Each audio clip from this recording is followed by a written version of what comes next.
I was really concerned that I was too old and it was a bit too late to be starting on something so new.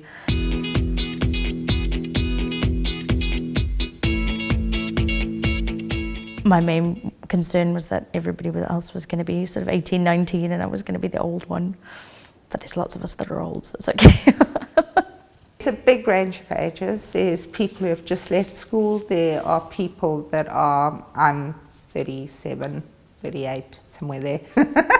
And there are people that are older than me. We do have quite a few on my course that are sort of mid to late 40s.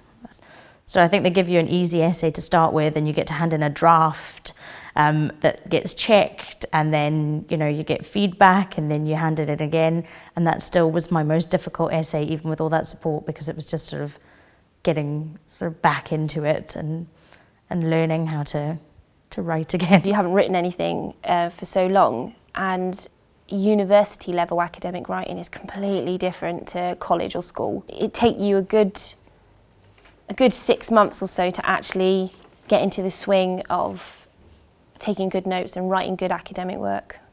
Had a couple of lectures that had been sort of on advanced literature searching and things, and I didn't realise how often they sort of hold seminars to help you learn how to research the articles you need and how to reference and things. Placements I did find quite difficult with obviously childcare, especially if you're on a ward and they start at 7.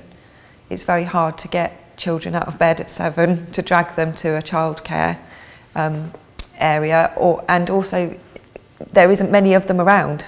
There's breakfast clubs that start at 8, but there's nowhere that actually you can drop your children off at 6:30. Thinking back now, if I wasn't so impatient, I probably would have waited until my kids were older. This last year has been a lot easier because my son turned 5, so he went to school, and I was like, oh, the relief that, because you don't need to keep figuring out childcare for both of them.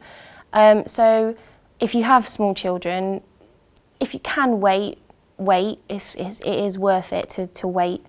If not, you just need lots of friends and family that are willing to take them at drop of a hat, So if you've got a shift and you can't get in to pick them up, you've got somebody you can ring that can save you, basically, and grab your kids. Our classes would normally start around 9:30 anyway, so I had time to actually take her to school, so I wouldn't have to use breakfast clubs and things like that.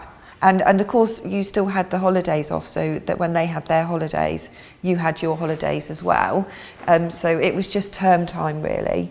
I think that if there's something that you are really passionate about, it's never too late to start. And I'm just so glad that although it's taken me this long to find what I am passionate about, I'm glad that I took the plunge and that I'm doing it now.